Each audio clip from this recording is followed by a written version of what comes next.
What's up, Gen Z fam? Today here in the studio we have a true OG who's been dominating the media space from YFM down to dropping classics with his team NFL, and he's actually seen it all. Get ready to dive deep into the world of music, media, and what it really means to build a legacy. And if you're watching us, this is the Gen Z show on Metro TV. Do also follow our socials at the Metro TV Ghana and the Gen Z Show Studios on all social media platforms. We'll be right back from the break.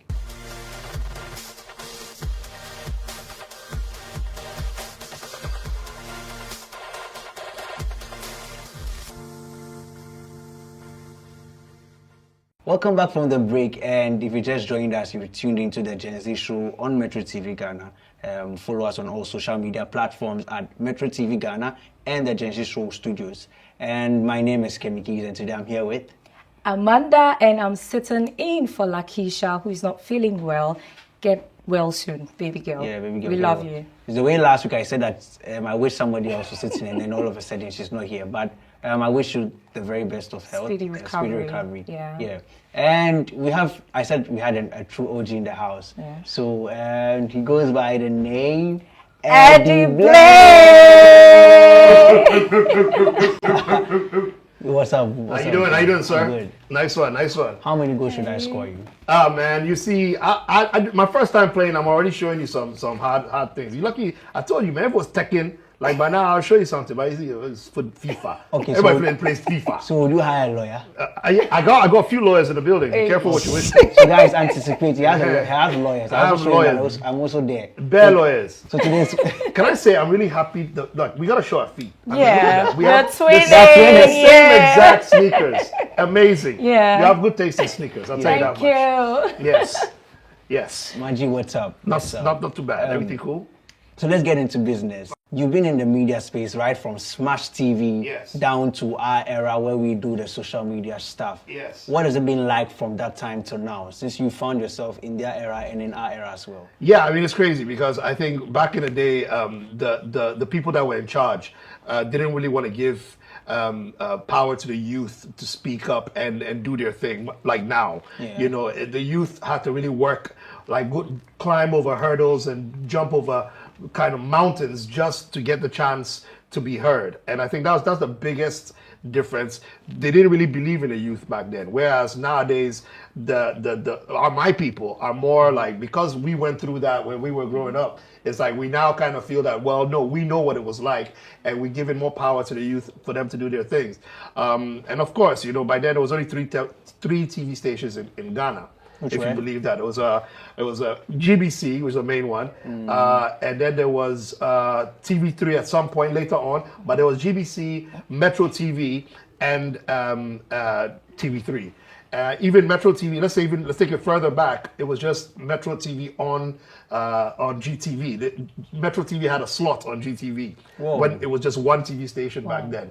Then later on, Metro TV developed its own station, and then TV3 came. So then you had like 3 TV stations. So it was much harder for us to break in. And you know, there was one time, crazy stuff. I was on all the 3 TV stations at once at the same exact time. Like you click 3 times, and I'm there. One is showing my video from NFL. The other one, I'm doing some live show, and then the other one was probably Smash TV or something. It was crazy, but that's how it was back then. There wasn't like it was like the Wild West. You know, it's not like now there's more people, and because of technology and all that stuff, it's like, you know, there's a lot more access to information. Back then, it was more restricted. Wow. And looking at the trend now, where everybody jumps on social media, every youth out there wants to actually set up, turns their bedroom into studios. Either they are talking about podcasts, they are doing something social. Yes. Do you think that that's the way to go, or do you think that we are out of track? You've been out of track for a long time. No, I don't think there's such a thing as being out of track or off tangent. I think that, you know, we just move on with the times, and you change with the times, and whatever it is that's happening, you have to roll with what's happening. I mean, this is the time for young people to do their thing, and you don't have to go and audition for Smash TV or the Gen Z show just because you need to be on television. Now you can do your own show. Yeah. You can do your own show on TikTok. You can do your own show on YouTube. You don't have to, you can have just an iPhone that works properly, and then boom, Bob's your uncle, and you have a TV show. And to some extent, you're like, okay, well, then, that means everybody can be that. Yeah, that's the way it is now. And it's fine. There's nothing wrong with it. Because if you find your calling and you make your money out of it, who am I to criticize? Well, so what is the trend now for the youth out there, in the sense that now everybody is social media, even traditional media is now moving to social media. Yeah. What do you think is the way to go for even a show like ours? Okay, what do you think we need to be doing to actually fall in line with what everybody wants? Well, that's the thing. I don't think you should be falling in line with what everybody wants. I think you should be trying to create a different niche for yourself. Like, do something that nobody else is doing.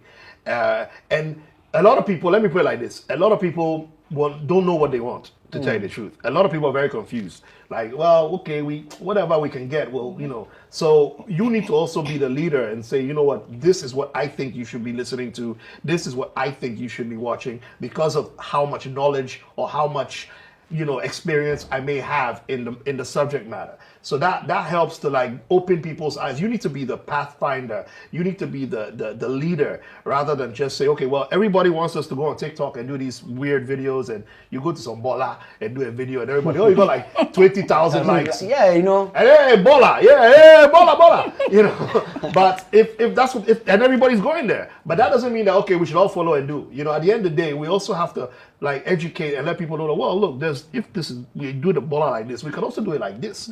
We can style the bola up, and that could also be a big thing. So I think that let's also be the pace setters rather than just follow the trends. Also set the trends. Okay, so Eddie, I'd like to know, we Gen Zs place a lot of value on mentorship and hands-on experience. How has mentorship been for you throughout your journey? Man, I gotta tell you, for me, it's been maybe the lack of mentorship for me, because my dad was my mentor for a long time, and I looked at it, my dad is my dad, and and then when he passed, it's like, well, forget about it. I don't have a mentor. Even when he was alive, it was like, I always had to find my own way. I had to always find my own way. I was a bit of a difficult child sometimes, as much as I tried to be a good guy. Hip hop made me do it. So it's I never really had a mentor. I looked up to my dad as my dad, and oh my gosh, I want to be like my dad. But in terms of, especially because of the business I was in, and in the music and the entertainment and the TV and the sports entertainment, all of that stuff, I couldn't have a mentor because I didn't really look up to anybody else but my dad. And he wasn't in the business. He was a sportsman, ex-sportsman, very famous, but not in the entertainment business, you see. So I never really had a mentor. So it was quite difficult for you navigating. Well, yeah, but I found it all excitement. I mean, there's no such thing as it being difficult. At the end of the day, you can only try and fail, and do what you feel like doing, and be happy about what you do. I'll tell you one thing, I wouldn't be doing this if I wasn't happy, if I wasn't entertained. I hate being bored. I'm the kind of guy, I get bored very easily. Already I'm bored. No, I'm just I'm not bored. But I'm just saying that I get really, really bored easily. So it's everything I did back then, I had to find excitement in it, and that's the life. You gotta live life. You gotta step up. I'm a Sagittarius, I think. Maybe that's why. Us Sagittarius, we go out there, we live life. We want to take chances. We want to take risks. We want to be the Johnny on the spot and spontaneous and all that. So I think that has helped me in my career as well. Oh, okay, interesting. Well, looking at the career path, you made mention that your dad was in a different industry, the sports sector. Yes. And we know, looking at even what happens now, from the likes of Abedi Pele, where his kids are also following him into sports. What made you switch into entertainment? Man, my dad never wanted me to be a boxer like he was. I mean, my dad was a champion boxer. He had gold medals in the Olympics, the Commonwealth, silver medals, bronze. He won them all. But when he retired, we had a restaurant. We had the first Italian restaurant in Ghana. So that was he was a restaurateur afterwards. And none of those practices appeal to me, you know, especially the boxing. I mean, look, I don't mind fighting, but I don't want to get punched in the face. like you get punched in the face. I mean, it's not the best thing, you know. Somebody sucker punched me at some club some years ago. I'll never forget that guy. If I see him now, I will beat him. But anyway, so like, it's like it happens, you know. But like, I don't want to be. But not to say that I wasn't athletic. I mean, my dad tried to get me to be a tennis player, which in hindsight I probably should have done that because I would have made a lot more money. There was Ghana here. There was a guy called Franco Furi. He was like the biggest tennis player in Ghana at the time. And my dad wanted me to be just like him. And I could tell that I had the skills, you know, but I just didn't want to do it. I just wanted to find my own path. And your parents can only tell you to do this and give you you can take the horse to the water, but you can't force the horse to drink. Yeah. So like my dad and my mom, they did their best to show me, look, do this. No, okay, then if you don't want, then what do you want to do? I say, well, I want to do this. I want to be a rapper. I'm like, what? You want to be a rapper? A rapper? What the hell? Like, did you say I want to be a rapper? Like, especially in Ghana at that time, African boy in Ghana, you want to be a rapper. Rap where? Rap presents? You're not serious. You know, rap presents and Christmas is ain't Christmas. But it's like, that's what I wanted to do. You know, I wanted to be a rapper. And funny enough, we started our rap group and we started pigeon rap in the world, not just Ghana. We started, you are sitting next to the guy who started, one of the three guys who started pigeon rap in the world. And we don't get the props, F the props, but it's like, it's the truth. So I managed to do what I wanted to do regardless, you know, and be happy. And I give it to my parents. They were very lenient. They said, you know what, if that's what you want to do, good luck. And we'll be here to support you. And I wish every parent would be like that. I mean, it's amazing. Are your parents full Ghanaian bred? No. My mom was Italian and my dad was... Because not a full African parent would say, okay, go and be the rapper you want. I think my dad, because also he lived in Italy for a long time, so I think European... My dad was a very Ghanaian, he's the most Ghanaian person. They offered him Italian citizenship. He didn't want. He said he's a Ghanaian, but he doesn't want to be Italian. So it's like he was proper Ghanaian, but he had his mind open. Like you could say that his mind was very open because of his influence with the Italians. In Europe and all that. I think that helped him a lot, especially around that time. This time is different. Now we have Ghana's, even now, I'm sure the parents are more lenient because of how things are. You see, Stone Boy is making it big. Shatawale is making so much money. I mean, now, if you want to be an artist, I know people who are pushing their kids to be artists. So you know who you are. Doing a great job with them, by the way. But, like, you know, they're doing that because there's money to be made. Why not? You know, at the end of the day, it's all money we want. You know, we want a legacy and all that. But we also want money here and now to buy stuff. To buy these cool kicks, you know, to buy a PS5. You know what I'm saying? That's what we want. We want money. So any parent worth their salt will say, well, go to school, learn the basics of life, have that sense, you know, and something to fall back on in case your dream doesn't work. Yeah. That's the most important bit. How would you rate the entertainment industry today? In Ghana? In Ghana. So let's say like Ghana. Out of what? Out of 10? Let's do a scale of look, they say we did some research recently, and they said that after sports, music is the most, the hottest commodity in Ghana. The most consumed commodity in Ghana. After sports, is music. So we're doing good. Music is big. Music is, you look at Dirty December, Ghana, crazy. So to say we're doing good. We obviously the country is doing good with that. They'll tell you again and again that there are no structures. Well, what structures are you looking for? Like, what are the structures that all the musicians, artists, they'll say, there's no structure. What are the structures that you are looking for exactly? You want a hit. You want a viral song. You want a song that makes money. You want to go on tour. That's your structure, man. Yeah. Like, you know, there's no A&Rs and there's no record labels and there's all that. But sometimes you don't even need that. I mean, sometimes it's if you know the business. You just have to know the business. Artists, if they knew the business a bit more, you'll be making more money and there you will make your own structures.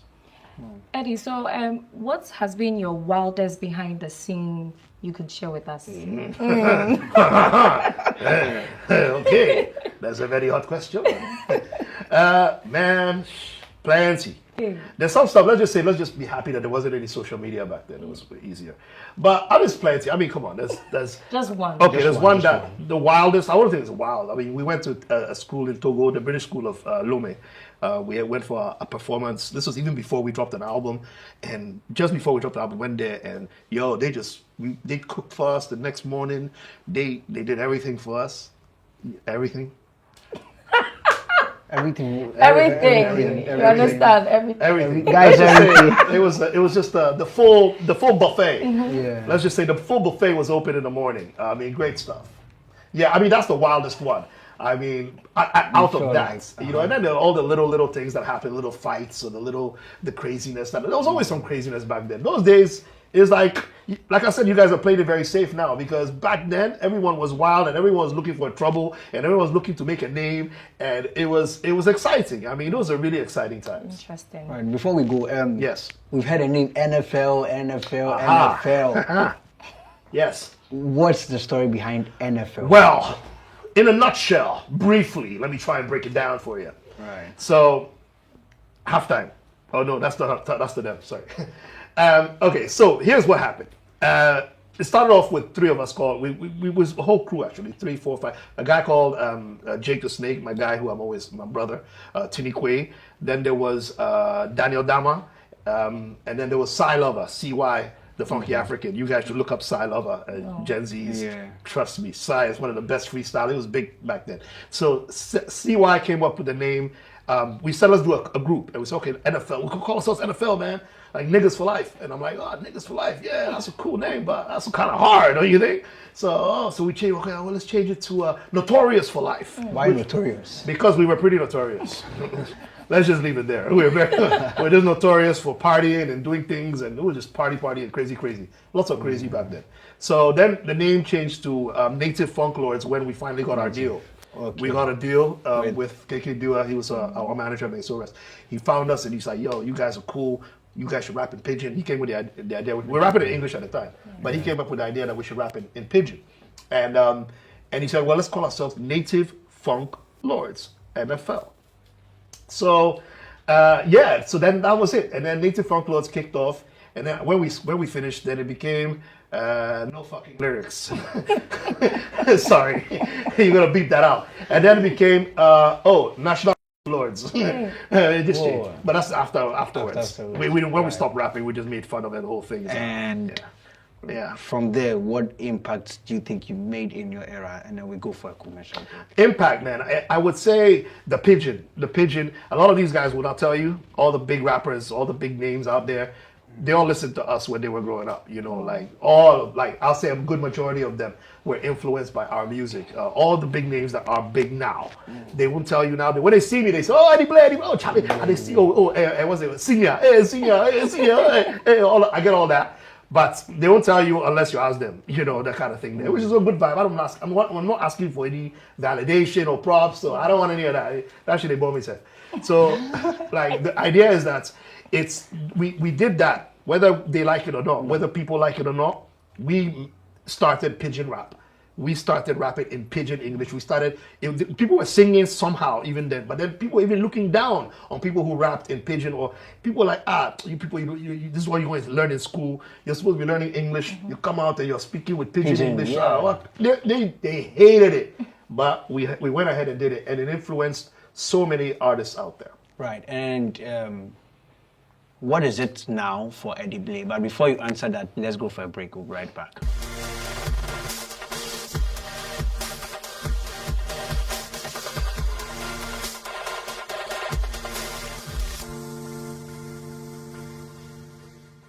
Welcome back to the Gen Z show, and Eddie. Yes. Madam. So Kemi, before we left, Kemi was asking, what is it now for you? So I was programs manager at YFM for 9 years.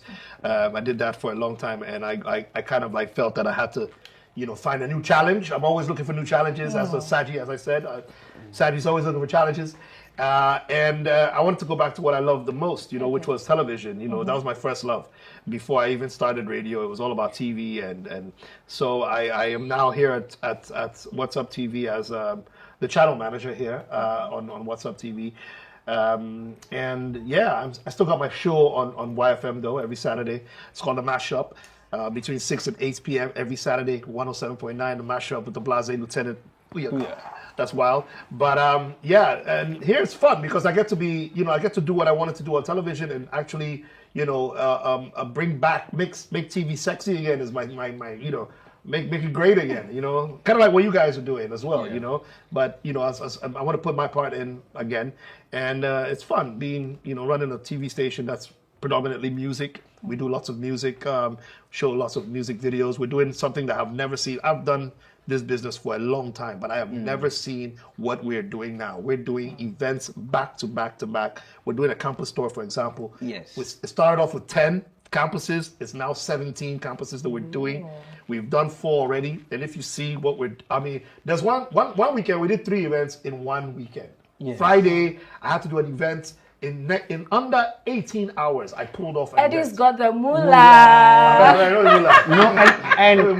Guys, so let you know what sometimes happens behind the scenes. So most of the time, if you find us on campuses as well, I have a conversation with Amanda, and we're like, it's like somebody's always ahead of us. Like, who is that person who's always ahead of us? And we have a solid team who do background checks for us and realize that this man is the one actually stepping his game. We're like, no, what is this man doing so different? Like, before we could say Jack, he's already there. Before we could say Jack, he has pulled up. Full branding. And then we're like, yo, this man is actually on speed. Like, how is he understanding us Gen Zs? And we don't even know how he does it. Me, I'm a Gen Z at heart, so I'll tell you right now, man. I identify as a Gen Z. Let me put it like that. Why do you want to identify yourself? No, I don't. I'm just playing. I don't particularly like you guys. Why don't you? No, we won't agree. At this point, I have to drop the pad. You have to justify yourself because. Nah, I mean, look, man. I think that a lot of Gen Zs these days, like, you guys want the easy way out, which is my problem. A lot of maybe not you, but there's a few that I've met that always, I was like, all right, man, I don't want to do that. I just want to do this. But here's where we Gen Zs are saying that, Charlie, we they hustle. So how are you saying that we're also trying to find the easy way? Because every Gen Z out there is also hustling. That's true. Maybe you're looking for you have to really find what you're looking for. I think that could be the problem. You have too many options, possibly. Whoa. Maybe if you had less options and less things to think about to do. Okay, if I don't. When we were starting, there was like I said, 3 TV stations, very few options. So maybe that's a problem. Maybe that's also making things a bit too, in a way, making it easy and also making it complicated for you. Yeah. I think it's a double-edged sword what's happening because you have all this information at your fingertips, all the best technology, all the best phones, all the best software, apps. Yeah, I think our generation is not the best. I don't know, like, I said that you didn't have it in your time. That's why you're saying. Yes, that's it. So you see, I'm jealous. So Gen Z, you understand why now your parents fight with you because they didn't get it. Imagine if I had all this. Hey, by now I'll be on the moon, like, literally. You're actually the moonlight. You see, you got lyrics.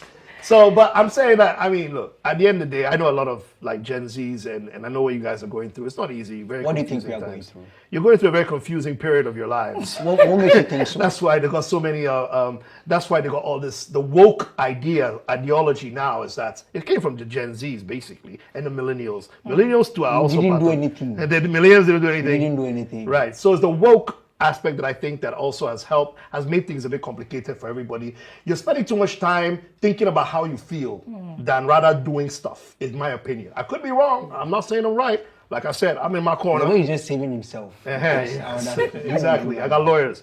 So at the end of the day, I could be wrong, but it feels like you're just doing things and always thinking about, you're overthinking things, man. The overthinking is too much. Charlie, life's too short. Before you know it, you're gone. You're no more a kid. You're not a 30-year-old living in some, I don't know.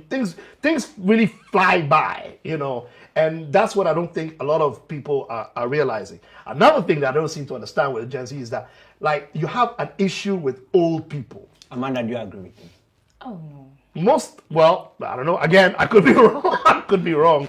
But it feels as if, like, if you're old, you're old. Old people are, you're old. But you're old. What again? But you're old. But that shouldn't change the fact that we know what we're doing, and when we tell you something, it should even be more like, oh wow, you're old. You probably know what you're talking about. But now, when you're old, it's like, Charlie, forget about that. It grew. Which, for me, I don't think When we were young as well, man, when I was your age, was sitting right where you are, right same spot. We're right here. I was sitting right same place. And back then, when people were old, we were like, oh, we give them that kind of respect and like, oh, we just see you grow. So yeah. But you guys, no, none, zero, zilch. It's not like, oh, these guys, they grow, they know what they're talking about. Which is a rebellion. It's good. It's the youth rebellion. Why not? I don't have a problem with it. But then nobody should complain when things are not going on. But who says things are not going on? You just said it yourself. We the hustle. We the hustle. No, we the hustle. We the make things to the happen. Right now we run everything. We the do. Look at the largest turnout. If musicians want to blow, who will come to? We the Gen Zs. Even the adults, if they want their stuff to go, they come back to us the Gen Zs. All the brands. Although with the hustle, we still they make things happen. 100%. But then the complaining is too much. What are we complaining about? You guys complain about everything, man. About what? What have you heard? I've heard everybody complain. Gen Z's complain about everything, man. They complain about the time they gotta get to work, about the time they gotta leave work. Why 9 to 5, man? Why 9 to 5? Why 9 to 5? Somebody standing on the pitch for just 90 minutes and is making millions of money. And we cannot all do that. That's the problem. We can't all be that. There's only a select few that can do that. And the minute you start looking at that pitch and say, we all want to flood that pitch, how many people in one team? There's no space. So what are you going to do? You're going to have to find something else. That is why we're all moving to content creation. Well, at least that one, 30 minutes. So that one, even that one said, think about it. Even content creation. Perfect. Great idea. Everybody's doing it. But if your stuff is not hitting, how long can you keep doing that for? And how long can you keep repeating it, thinking that this is my calling? It's not by force that has to be your calling. Who says that? It's not for everybody.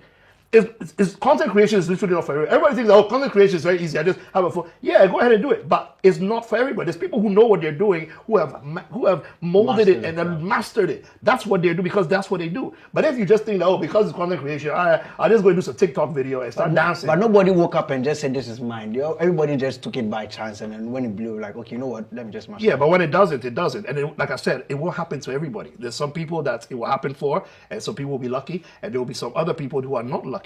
And when that happens, what do you do? Eddie, so I just seen you sign a partnership deal. A great segue. With entertainment. Ghana Entertainment Awards USA. Yes. What different vibe are you bringing to them? Because we've seen them host award shows. Yeah.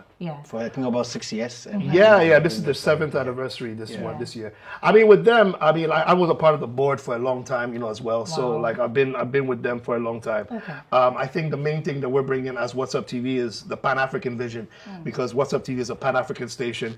From we look at Guinea, Mali, Ivory Coast, the Francophones, Nigeria. So we're trying to include a lot of that as well in this year's edition. Wow. I think that's the main thing, just to add that Pan-African touch. Even though it happens in the States, it's happening in New Jersey this year. But at the end of the day, what are we bringing from Africa that's a bit different from all the other ones? So I think the inclusion of all these other African countries is the Pan-African vision that we're incorporating.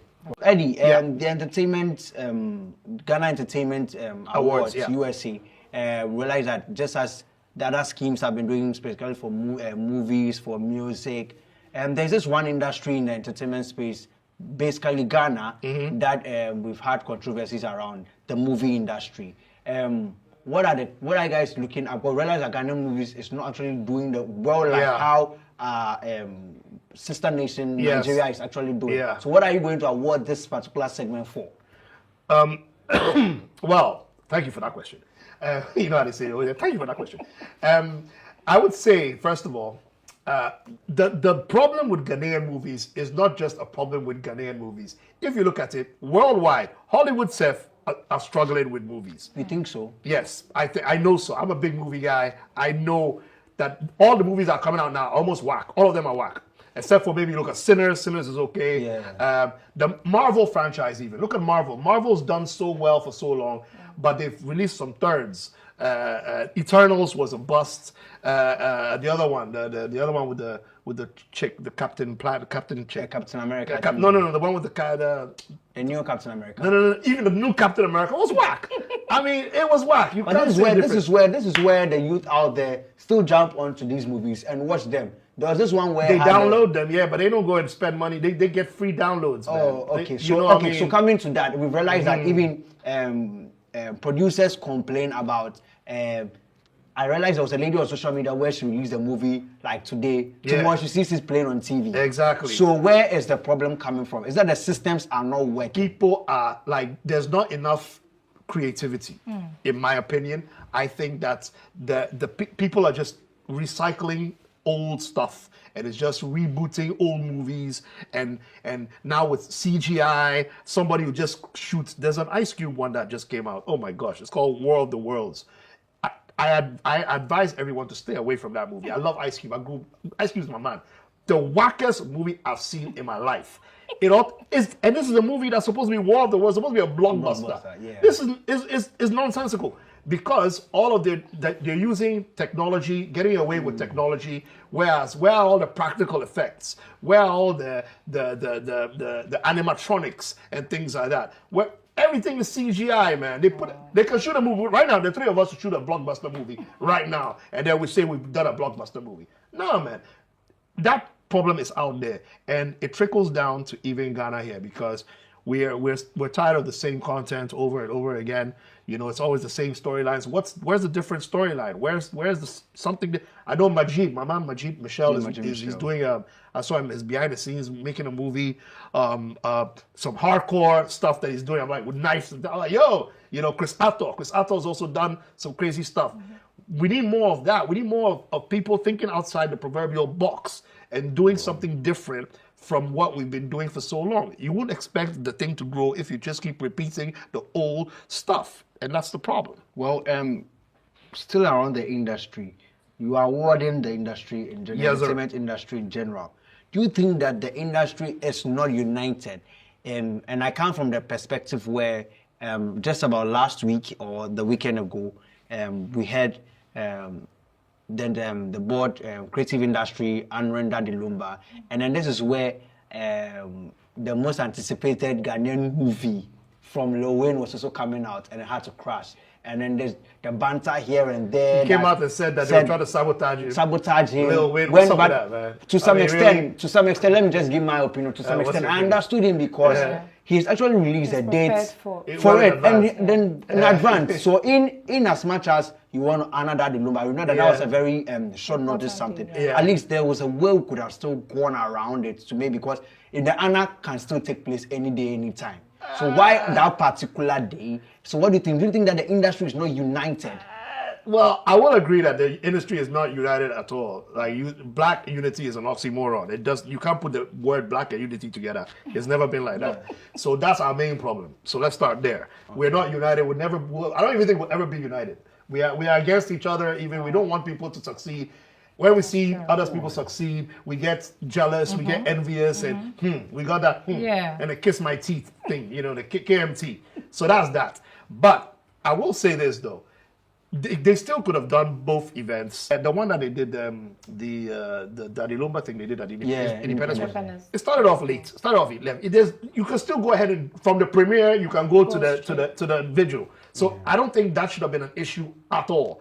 But again, it goes back to that small banter of everybody wants their own, and me. Everything me, you, what? You know what I'm saying? Everything is you. Like the whole world should be you. It's too much. It just vexes you. It just vexes you. It's man. Because everything be about you. Especially in this part of the world, it's all about you, and everybody thinks that everything should be revolving around them. That's the problem. If we could start just caring about other people a little bit more, you know, like pay it forward a little bit more. It's not always about the money and how much money you make in your pocket. How can we all? I'll tell you, we talk about this partnership that we're doing with Ghana Entertainment Award.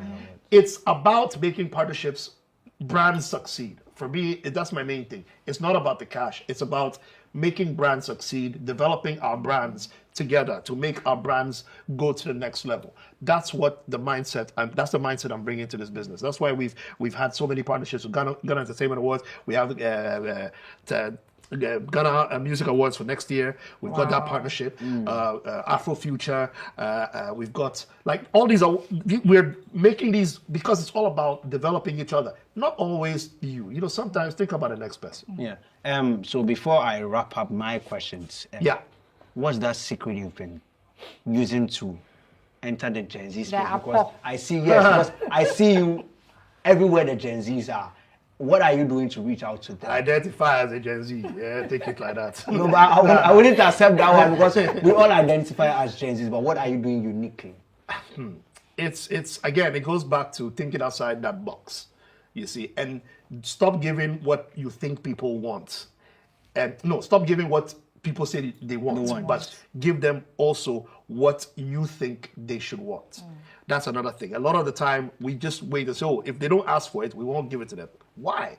How do you assume that if you give it to them, they won't like it? Give it to them. Try it out. Try out little things. Give them what you think that they should be having, and all the things that you missed when you were growing up. Me like this, like I said, all this stuff that I'm seeing now. Like I wish I had half of that stuff when I was growing up. So what if I could identify that, then that means that I know also what they're missing, and that's what you need to do. You need to find that niche and find out what's missing that nobody else is doing. The campus thing is it's a big thing. It's a perfect example.